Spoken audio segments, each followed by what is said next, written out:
in the era of distortion of history, how do you view oral history as the voice of people? History has never been the voice of the people so far. Voice of the power centers. Now we want to make it into people's history. So our problem is, what are the materials with which we are to build history? My answer is that you try to see the other side of the coin always. You will have to read the lines, read between lines, read beyond the lines. Unless we are inquisitive, we will never reach that point. So there is no new material with us. We will have to deal with the old material. The old material must be put to question. Don't think that those who wrote the books were authorities. There is nobody as authority in the world. I am not an authority. Nobody is an authority. Everybody has to improve his knowledge. இப்போ how to make our history, the people oriented கேட்டிங்கன்னா நாம் கேட்குறது யார்? இப்போது தி ராமாயணம் நான் சொல்கிறேன். Don't think that I am a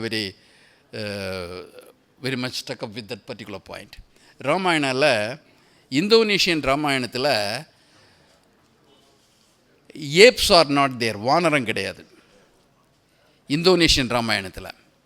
ஆனால் இந்திய ராமாயணம் எல்லாத்துலேயும் ஏப்ஸ் உண்டு. அதுதான் முக்கியமான ரோல். அந்த ஏப்ஸ் வானரம்னு சொல்கிற ஹனுமான், அந்த குரூப் எல்லாம் மோர் பவர்ஃபுல்லாமா, ரொம்ப பொட்டன்ஷியலாமா.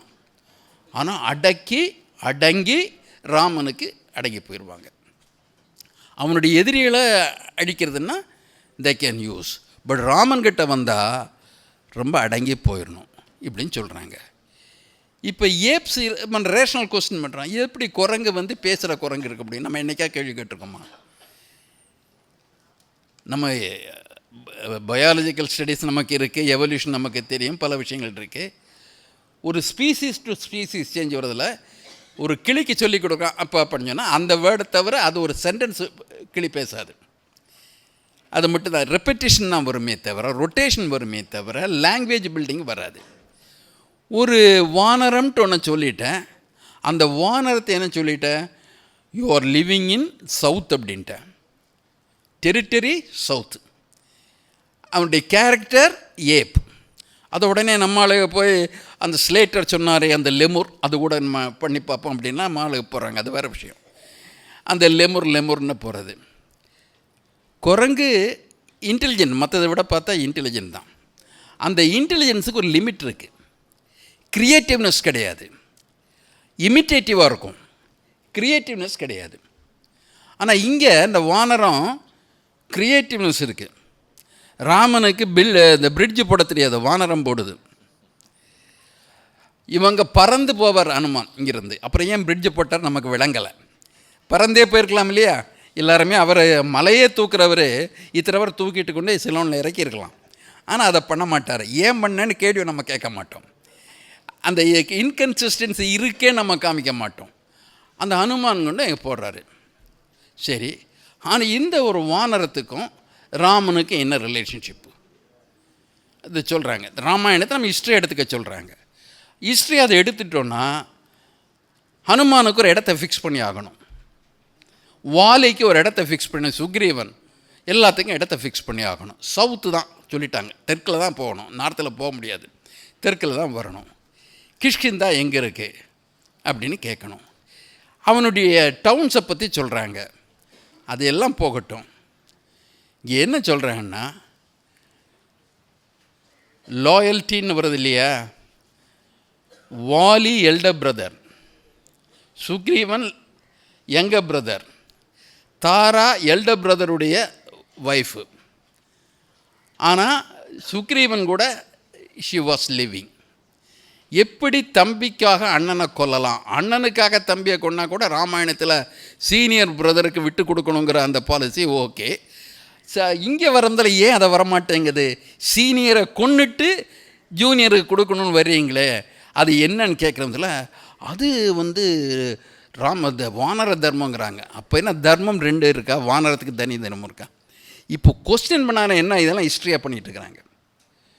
கொஸ்டின் பண்ண ஆரம்பித்தா நமக்கு தெரியும். மகாபாரதம் ஹிஸ்ட்ரி இப்போ கொஸ்டின் வருது. எப்படி வருதுன்னா, இப்போ புது சிஸ்டத்தில் இந்தியன் நாலேஜ் சிஸ்டம்னு ஒன்று இன்ட்ரடியூஸ் பண்ணுறாங்க. அந்த இந்தியன் நாலேஜ் சிஸ்டத்தில் மகாபாரதாவுடைய ஆர்கிடெக்சரை பற்றி நீங்கள் எழுதுங்க. இதுவரைக்கும் நடந்த எக்ஸ்கவேஷன்லேயோ எக்ஸ்ப்ளோரேஷன்லேயோ மகாபாரதா பில்டிங் இதையும் பார்க்கல. அங்கே துவாரகாவை வந்து கண்டுபிடிக்கிறேன்ட்டு அங்கே ரொம்ப கோடிக்கணக்கான பணம் எங்கேயோ போயிடுச்சு. அது அங்கே தெரியல, ஏதோ பெரிய ஆழமான கிணறு உள்ளே போகுமான்னு தெரியல. போன 800 கோடி ரூபா போனது தான். இது வரைக்கும் துவாரகா கிடைக்கல. ஆனால் அந்த சிட்டி எதுவும் கிடைக்கல. நம்ம கண்ணால் பார்க்காத ஒன்றுடைய ஆர்கிடெக்சரை பற்றி ஒரு எஸ்ஸே எழுதுன்னு ஒரு கொஸ்டின் கொடுக்குறாங்க இந்தியன் நாலேஜ் சிஸ்டத்தில். அதை ஹிஸ்ட்ரிங்கிறாங்க. அப்போ கேட்கணும் இல்லையா, அரக்கு மாளிகையை கேட்குறீங்களான்னு கேட்கணும் இல்லையா, அரக்கு மாளிகையை கேட்கலான்ட்டு. அப்போ அரக்கு மாளிகையை கேட்கணுன்னா அரக்கு மாளிகை ஏன் அப்புறம் இல்லை? ஒரே ஒரு மாளிகை தான் அந்த எபிக் பீரியட்லேயே ஒரே ஒரு மாளிகை தான் கட்டினாங்களா? The thing is that construction material மாறிட்டே வருது.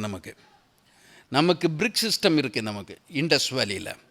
ஆனால் வேதிக்கு இதில் பார்க்குற இதில் பிரிக்கு கிடையாது. அதை லேட்ரு வேதிக்கு பின்னால் வந்ததெல்லாம் இஷ்டிகா அப்படின்னு அந்த பிரிக்கை சொல்லுவாங்க. வேலையே கிடையாது. அதுக்கு பதிலாக நாணல் மூங்கில் இதே மாதிரி இந்த இதெல்லாம் வச்சுட்டு ஒரு மட்டை சேர்த்துக்கிட்டு ஒரு கட்டடம் கட்டுவாங்க. அதுதான் அவங்க பில்டிங். ரிக்வேதத்தில் இருக்கிற பில்டிங் அதுதான். அவங்களுக்கு பிரிக்கு தெரியாது. பிரிக்கு தெரிஞ்சவன் சுப்பீரியர் கல்ச்சரா, பிரிக்கு தெரியாதவன் சுப்பீரியர் கல்ச்சரா? அப்போ பிரிக்கே இல்லாத ஒன்றை ஒரு சிவிலைசேஷன் நீங்கள் சொல்லுவீங்களா? வெறும் மாடு மேய்க்கிறது, ஆடு மேய்க்கிறது, இதே மாதிரியான இந்த அவன் என்ன சொல்கிற இந்த நாணல் மூங்கில் வச்சுட்டு மண்ணை வச்சுட்டு ஒரு சின்ன ஹட்டை கட்டுறது, இது நாகரிகமாக வருதா சிவிலைசேஷன்? அப்போ சிவிலைசேஷன் கொடுத்துட்டு சரஸ்வதி சிவிலைசேஷன் கோத்துடுற சமயத்தில் was the Rigvedic reflective of an urban civilisation அப்படின்னு நம்ம கேள்வி கேட்டோமா? இப்போ நம்ம வகுப்பில் கேட்போம், இப்படி ராமாயணத்தில் கேட்டிருக்காங்களே அப்படின்னா என்ன? அந்த கன்ஸ்ட்ரக்ஷன் மெத்தட் என்னங்க, இங்கே கன்ஸ்ட்ரக்ஷன் மெத்தட் என்ன, அங்கே வந்து என்னென்ன ஆக்குபேஷன்ஸ் இருந்தது? இண்டஸில் ஒரு இண்டஸ்ட்ரியல் ஆக்டிவிட்டி இருந்திருக்கு. No city can flourish without agricultural what you call surplus. Agriculture surplus இல்லாமல் எந்த சிட்டியும் வராது. சிட்டிக்குள்ளே அக்ரிகல்ச்சர் கிடையாது, வெளியே தான் வர்றீங்க. சர்ப்ளஸ் டிரான்ஸ்போர்ட்டேஷன் ஆகிறதுல அங்கே வந்து ட்ரேட் ஆக்டிவிட்டி இருக்குது, ட்ரேட் ஆக்டிவிட்டி. அப்போ இந்த ட்ரேட் ஆக்டிவிட்டி வர்ற சமயத்தில் வெய்ஸ் அண்ட் மெஷர்ஸ் எல்லாம் அங்கே வந்துடுது. அந்த சர்ப்ளஸை கேரி பண்ணுறதுக்கான மெத்தட்ஸ் வருது. அதனால தான் மோஸ்ட்லி ரிவர் பேங்கில் வச்சுருக்காங்க. அந்த படகுல கொண்டு போயிடுவாங்க, மற்றதெல்லாம் கொண்டு போவாங்க. தண்ணி அதை கடல் கடந்தாலே தீட்டுன்னு சொல்கிறவங்க, இந்த பூமியில் வந்து கால்பட்டால் தீட்டுப்பற்றுன்னு சொல்கிற ஒரு கல்ச்சர். எப்படி how could it produce a complex civilisation system? Trade, city activity, அதுக்கு தகுந்த சப்போர்ட்டிங் ஆக்டிவிட்டி. உங்களுக்கு எக்ஸ்சேஞ்ச் எல்லாம் வரணும், அதுக்கு உங்களுக்கு வந்து மெட்டல் ஒர்க்கர்ஸ் வரணும், வீவர்ஸ் வரணும், இதெல்லாம் அக்காமடேட் பண்ண ஒரு சிட்டி சென்டர் வரணும். இது வரணும்னா அதற்கு சிட்டி வரணும். சிட்டியை பற்றி நம்ம சொல்கிறதால பெருமையாக சொல்லலை. ஒரு சிட்டி வந்ததுன்னா இது வந்து ஒரு காம்ப்ளெக்ஸ் ஆர்கனைசேஷன். அந்த ஆர்கனைசேஷன் தான் ஒரு சர்ப்ளஸ் ப்ரொடியூஸ் இருக்கிறத எஸ்டாப்ளிஷ் பண்ணுறது. ப்ரொடக்ஷன் மெத்தட் மாறினா தானே சர்ப்ளஸ் வரும். அப்போ சர்ப்ளஸ் ப்ரொடியூஸ் பண்ணால் தானே சிட்டி வரும். அது இருந்தால் தானே உங்களுக்கு ட்ரேடு வரும். அதனால தான் இண்டஸ் ஆர்டிகல்ஸை வந்து சுமேரியாவில் பார்க்குறோம். இண்டஸ் ஆர்டிகல்ஸை நீ கீழே கூட பார்ப்போம், அந்த அளவுக்கு போகுது. அப்போ நம்ம ஒரு சிவிலைசேஷனை வந்துட்டு சரஸ்வதி சிவிலைசேஷன் சொன்னால் நம்ம அங்கங்கே கேட்க ஆரம்பிக்கணும். சரஸ்வதி நீ சொல்கிற ரிக்வேதத்தில் ஒரு இது இல்லை, உன்னுடைய எனிமீஸுடைய தானே புறங்கள்னு சொல்லியிருக்காங்க. நகரம் இருக்கிறவன்லாம் உன்னுடைய எதிரின்னு சொல்லிட்டியே, உன்னுடையதே இல்லைன்ட்டேயே. இந்திரனே நரங்களை அடிக்கிறவன் தானே, புரந்தரன் தானே. எப்படி வந்து இதை வந்து சிவிலைசேஷன் கொண்டு வருவேன் அப்படின்னு கேள்வி கேட்கணும். So wrong histories are imposed. அப்படி வரதில் வரணும். ரெண்டாவது, இப்போது உங்களுக்கு ஒரு கொஸ்டின் வருது, உங்களுக்கு தெரியுமா புது ஹிஸ்ட்ரியில் அசோகா இஸ் எ வில்லன்.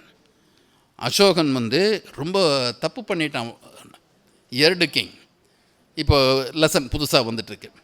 ஏன் வந்து அசோகன் வந்து டெமனைஸ் பண்ணணும் அப்படின்னா, அசோகாவுடைய அந்த பீஸ்ஃபுல் பாலிசி, வார் இல்லைங்கிற பாலிசினால் மிலிட்ரி சிஸ்டமே வீக் ஆகிடுச்சாமா. எனிமீஸ் எல்லாம் உள்ளே நுழைஞ்சிட்டாங்க. அதனால் இப்படி நாடு கெட்டு போகுதுன்னு சகிக்க முடியாமல் தேசபக்தி அப்படி பொங்கிட்டு வந்து புஷ்யமித்ர சுங்கன் வந்து பிரகத்ரதனை கொண்டுட்டான். இப்போ வர்றது எப்படி கோட்ஸேவுடைய காந்தியை அசாசினேட் பண்ணது பேட்ரியாட்டிசம்னு இப்போ புக்கில் கொண்டு வர்றாங்களோ, அதேபடி பிரகத்ரதனை புஷ்யமித்ர சுங்கன் கொன்னதை அவுட் ஆஃப் பேட்ரியாட்டிசம் கொண்டு வர பார்க்குறாங்க. நாம் சொல்கிறது இந்தியன் ஹிஸ்ட்ரியில் ஃபஸ்ட்டு வெல்ஃபேர் ஸ்டேட்டுங்கிறது அசோகாவுடையது. First welfare state. அதுக்கு முன்னால் பீப்புள் பற்றி கவலைப்படல. ராஜா வரணும், ஒரு ராஜா இன்ஸ்டால் ஆகணும், முதல்ல ராஜசூய யஜ்ஞம் பண்ணணும், முதல்ல ராஜாபிஷேகம் நடக்கும். 1.5 வருஷம் 2 வருஷம் நடக்கும் ராஜாபிஷேகம். இருக்கிற கஜானா காலி பண்ணி ப்ரீஸ்ட்டு கொடுத்து விட்டுறணும். அதில் கஜதானம், கோதானம், அஸ்வதானம் எல்லா தானத்தையும் பண்ணிடணும். கனகதானம் எல்லாம் பண்ணி அவனுக்கு கொடுத்துடணும். எம்டி ஆன உடனே இது எம்டியான காஃபர்ஸை வந்து ஃபில்லப் பண்ணோம் இல்லையா, அதுக்காக அஸ்வமேதம். நீ குதிரை அனுப்பு, சண்டைக்கு ஆள் அனுப்பு, அடுத்தவன்கிட்ட கொள்ளையடிச்சிட்டு வா, வந்தப்புறம் அதை நம்ம பங்கு போட்டுக்குவோம். அஸ்வமேதம். ராஜசூயம் இதை கண்டினியூ பண்ணுறதுக்கு இந்த ஒரு சிஸ்டம் தான். ராஜாவுடைய கடமை என்னென்னா இந்த யாகங்களை பண்ணிகிட்டே இருக்கணும். அதனுடைய இம்பேக்ட் என்னென்னா சண்டை நடந்துகிட்டே இருக்கும், சாதாரண மக்கள் சேர்த்துட்டே இருப்பான். சண்டைக்கு யார் போவாங்க? ராஜா சொல்லிட்டான் ஆளுக்குறதும் போங்க.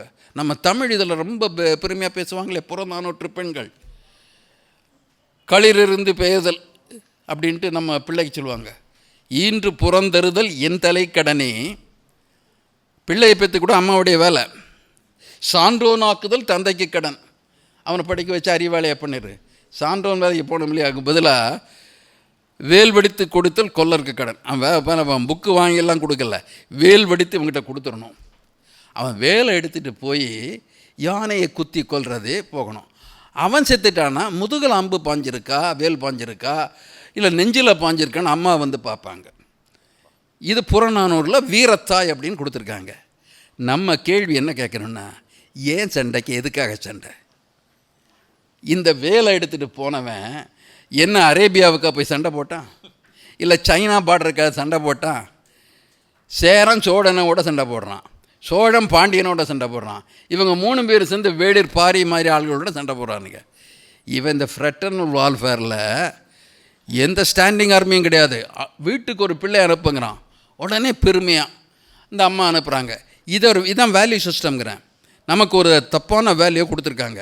இந்த பிள்ளையை சண்டைக்கு அனுப்பிச்சு கொல்ல வைக்கிறது ராஜபக்தி, கொல்ல வைக்கிறது.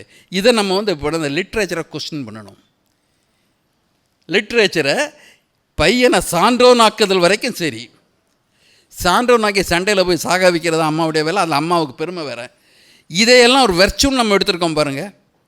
போரும் காதலும் தமிழருக்கு இருக்குன்ட்டு ஒரு பட்டிமன்றத்தில் இந்த பட்டிமன்றங்களெல்லாம் கொஞ்சம் கோபம் வந்தது. நான் சொன்னேன், போரும் காதலும் அந்த அனிமல் இன்ஸ்டிங்க்ட்டு. ஒரு சிங்கம் கூட போகும், சண்டையை போடும் ஒரு பெண் சிங்கத்துக்காக, காதலுக்காக போரிடும். எல்லா அனிமல்ஸும் இன்செக்ட் கூட உண்டு. தமிழருக்கு என்ன சிறப்புன்னு அதே இதில் தமிழர் சொல்கிறாங்க, நீ வந்து பொருள் தேடி சென்றான் அப்படின்னு வரும். அதை சொல்கிறது கிடையாது. பொருள் தேடி செல்ற எக்கனாமிக் ஆக்டிவிட்டி, ட்ரேட் ஆக்டிவிட்டி. அப்போ அந்த அகம் லிட்ரேச்சரில் அது வரும். தலைவி கேட்பான், என்னுடைய காதலன் வரலையே, தலைவன் வரல அப்படின்னு அவள் வந்து மேகலையெல்லாம் கீழே விழுந்துருச்சு, வலையெல்லாம் கீழே விழுந்துச்சு, அம்மா சோகத்தில் இருக்கிறாங்க. அப்போ சேடி, ஏன்னா அந்த பெண்கள் அதையும் பார்க்கணும். ஒரு சேடி செவிலியர் இருக்கிற ஒரு பெண்ணுன்னா அஃப்ளூயன் செக்ஷன் அர்த்தம். ஒரு ஏழை வீட்டு பேருக்கு செவிலியர் இருப்பாங்களா என்ன? அஃப்ளூயன் செக்ஷன், ஒரு மிடில் கிளாஸ் ட்ரேடிங் கம்யூனிட்டியில் இருக்கிறது தான் அது முக்கியமாக படுது. அப்போ அவங்க சொல்கிறாங்க, கவலைப்படாத, மயில் தோகையை விரிச்சிருச்சு, கார்மேகம் வந்ததுனால அது வெய்யுது. கார்மேகம் வந்துருச்சுன்னா மழைக்காலம் வந்துடுது. மழைக்காலம் எங்கே போனாலும் நாட்டு ஊருக்கு வந்துடுவான், உன் தலைவன் வரக்கூடிய நேரமாச்சு. இதுதான் அகன் லிட்ரேச்சரில் மோஸ்ட் ஆஃப் தி தீம் இருக்கும். நாம் பார்க்க மறக்கிறது என்ன தெரியுமா? இவன் பொருள் தேடி கண்ணுக்கிட்ட தூரத்துக்கு போய் ட்ரேட் ஆக்டிவிட்டி போயிருக்கானே, அதையே நம்ம எக்ஸ்ப்ளோர் பண்ணல. அதனால தான் சவுத் இந்தியாவில், அதுவும் தமிழ் ரீஜனில் ஃபாரினர்ஸ் எக்கச்சக்கமாக வந்திருக்கான். இங்கே இருக்கிற பொருள் வாங்குறதுக்கு. இங்கிருந்து நாம் போயிருக்கோம். நம்ம activities contact with other countries. Korean லாங்குவேஜில் தமிழ் வேர்ட்ஸ் எக்கச்சக்கமாக இருக்குது.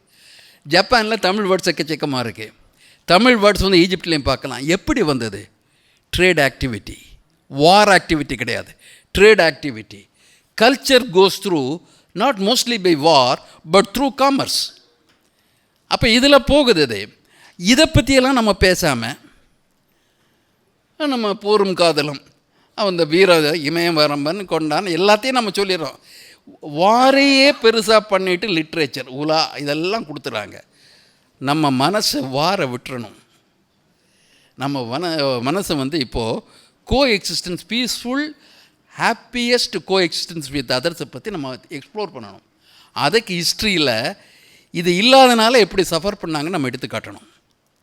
நம்ம கனிபாலைக்கா சண்டை போடுறாங்க, ஏன் மூக்க இருக்கணும்? வார் ஆஃப் நோசஸ்ன்னு இருக்குது. நாயக் பீரியடில் நீங்கள் பாருங்கள், மைசூருக்கும் திருமல நாயக்கரும் சண்டை. இவன் தெலுங்கு பேசுகிறான், அவன் கன்னடம் பேசுகிறான். சண்டை தமிழ்நாட்டில் போடுறாங்க. ஓகே போட்டுறாங்க. அப்போ அவன் என்ன பண்ணுறான்? சோல்ஜர்ஸ் எல்லாம் வீட்டிலேருந்து வரவன் தானே, எல்லாம் மெர்சனரி தானே. அப்போ அவனுக்கு சோல்ஜர்ஸுக்கு ரிவார்டு எப்படி வரும்? நீ எத்தனை பேரை கொண்டேன்னு ப்ரூவ் பண்ணால் உனக்கு அத்தனைக்கு நான் ரிவார்ட் பண்ணுறேங்கிறான். ரெண்டு பேருமே திருமல நாயக்கனும் பண்ணுறான், அங்கே மைசூர் ராஜாவும் பண்ணுறான். எப்படி ப்ரூவ் பண்ணான் தெரியுமா? மூக்க அறுப்பான். இவனை செத்துட்டானா மூக்க அறுத்துருவான், பேக் பண்ணிக்குவான். இவனுக்கு மூக்கு நம்பர் அதிகமாக ரிவார்டு அதிகமாகும். அதனால் என்ன பண்ணுறான்? சண்டை போடுறானோ இல்லையோ, எவனவன் இழிச்சவாயும் கிடைப்பானோ, குடிசையில் தூங்கிட்டு இருக்கானா, பிளாட்ஃபார்ம் தூக்குறானோ, அவனெல்லாம் மூக்க அறுத்துட்டு போனான். மூக்கறுப்பு போர். Is it not cannibalism? தப்பு யார் பண்ணாலும் தப்பு தானே. அப்போ வந்து அதை சொல்லணும். அந்த இடத்துல வர்றது தான் ஹியூமனிசம் வரணும். we have to improve from, develop from tribalism to civilization. இனி அந்த ட்ரைபல் இன்ஸ்டிக்டை ரீட்டைன் பண்ணுறாங்க, க்ளோரிஃபை பண்ணக்கூடாது, ட்ரைபலிஸ்ட்டை வச்சுருக்கக்கூடாது. சிவிலைசேஷனே an escape from ட்ரைபலிசம் தான். ட்ரைபலிசம் அந்த கண்டிஷனில் அப்படி பல விஷயங்கள் இருக்கலாம். வயலன்ஸ் இருக்கலாம், ப்ரூட்டலிசம் இருக்கலாம். History can never justify brutalism, can never try to retain tribalism. ஒரு டிரான்ஸ்ஃபர்மேஷன் வரணும். ஸோ இதையெல்லாம் கொஸ்டின் பண்ணணும். நீங்கள் எல்லாத்தையும் படிக்கிறீங்க, நான் சொன்ன இன்சிடென்ட் அத்தனையும் உங்களுக்கு ஹிஸ்ட்ரியில் இருக்குது. ஆனால் எது இல்லைன்னா இதை கொஸ்டின் பண்ணுறது இல்லை, அதர் சைடு. அதனால தான் சொன்னேன், the other side of the காயின்கிற நம்ம முக்கியம். ஒரு பிரகதீஸ்வரன்னா சரி, எவ்வளோ வருஷம் கட்டினீங்க, எத்தனை பேர் இன்வால்வ் ஆனாங்க, என்னென்ன மலைகள்லேருந்து எடுத்தீங்க, அந்த மலைகள்லாம் இப்போ இருக்கிற இடம் என்ன, அந்த ஒர்க்கர்ஸ் யார் அதெல்லாம் கேட்கணும். நம்ம அங்கே இன்ஸ்கிரிப்ஷனில் சில விஷயங்கள் கூட இருக்கிறதில்ல, சில விஷயங்கள்லாம் எழுதியே வச்சுருப்பாங்க, அதை நம்ம எடுத்துக்க மாட்டோம். பிரசஸ்தியை மட்டும்தான் பார்ப்போம். பிரசஸ்தின்னா மெய்கீர்த்தி, அதை மட்டும்தான் பார்ப்போம். So we should go it. இருக்கிற மெட்டீரியலை இன்ட்ராகேட் பண்ணால் புது மெட்டீரியல் கிடைக்கும். In Indian context, if democratization in history is to be ensured, one of the difficulties is lack of sources and the difficulty in interpretation of the sources. For example, in Indus Valley civilization, there are many sources, inscriptions are undeciphered. So these are difficulties. How historians should tackle that difficulties? இது எப்பவுமே everything depends on the concern of the individual who takes up the work. அந்த ஒர்க்கை யார் எடுத்தாங்களோ அவங்களுடைய கன்சர்னை பற்றி இருக்கும். அந்த concern நமக்கு கன்சர்ன் இருந்தால் அந்த ஒர்க்கை கேட்கலாம். இப்போ ரிசோர்ஸ் இருக்குது. இப்போ இன்ஸ்கிரிப்ஷனில் பல விஷயம் இருக்குது. எந்த பார்ட் நம்ம வந்து டிஸ்கஸ் பண்ணுறோம்? பெரும்பாலும் உங்களுக்கு கொட்டேஷனாக தர்றதெல்லாம் அந்த பிரசஸ்தி பார்ட்டு தான் தருவாங்க. இந்த இன்ஸ்கிரிப்ஷன்லேயே ஒன்று இருக்குது. ஒருத்தனுக்கு பிரம்மதயம் கொடுத்துட்டான். அது வரைக்கும் அங்கே லேண்ட் ஓனராக இருந்த ஒரு பெசண்ட் வந்து ரிவோல்ட் பண்ணுறான். அந்த ஷெப்பேடு எடுத்து உடைச்சிடறான். உடைச்ச உடனே அவன் வந்து இவர் கம்ப்ளைண்ட் பண்ணுறான். அந்த லேண்ட் ஓனர் பிரம்மதயம் வாங்கினவன் கம்ப்ளைண்ட் பண்ணுறான். உடனே அங்கிருந்து அரசு ஒரு படை அனுப்புகிறான். படையை அனுப்பிச்சிட்டு இந்த உடைச்சவனை தலையை வாங்கிடுறான். ஃப்ரெஷ்ஷாக ஒன்று அங்கே கொடுக்குறான். இந்த இன்சிடெண்ட்டு அதில் இருக்குது. இளையான்குடி இன்ஸ்கிரிப்ஷனில் இது இருக்குது, இளையான் புத்தூர் இன்ஸ்கிரிப்ஷனில் இது இருக்குது. ஆனால் ஹிஸ்ட்ரியில் that a peasant who revolted against the loss of land was beheaded by the rulerங்கிறத எங்கேயுமே கிடையாது. இன்ஸ்கிரிப்ஷனில் இருக்குது. கன்சர்ன் இல்லை நமக்கு. அவன் ஏன் ஒரு கொலை அங்கே வருதுங்கிற கன்சர்ன் இல்லை. இது வரைக்கும் அப்படி இருந்தாங்க, அதனால அந்த விஷயம் வரல. இப்போ உங்களை மாதிரி ஆளுகள்லாம் வந்துட்டீங்க. நீங்கள் படிக்கிறதில் அந்த கொடுக்குற அந்த ஃப்ராக்ஷனோடு நின்றாதீங்க. Go through for the entire text, படிச்சுட்டு அதை இன்டர்ப்ரெட் பண்ணுங்கள். Interpretation differs from person to person. அது எப்படி மாறும்னா, உங்களுக்கு எது இன்ட்ரெஸ்ட்டோ அதில் இன்டர்ப்ரெட் பண்ணுவீங்க. இல்லை காமால கண்ணனு கண்டதெல்லாம் மஞ்சள் மாதிரி கொஞ்சம் பேருக்கு எதை பார்த்தாலும் வேறு விதமாக பார்ப்பாங்க. நமக்கு அவர் கன்சர்ன் நமக்கு தெரியும், காமன் பீப்புள். அந்த கன்சர்னில் பாருங்கள் எப்படி சப்ஜெக்ட்ஸ் அஃபெக்ட் ஆனாங்க, அதுதான் நமக்கு தேவை. அப்படி பார்த்தா நிச்சயமாக இருக்கு. உன் கடவுளை விட, உன் சாஸ்திரத்தை விட, உன் முன்னோரை விட, உன் வெங்காயம் வழக்கமாத்தை விட உன் அறிவு பெருசு, அதை சிந்தி.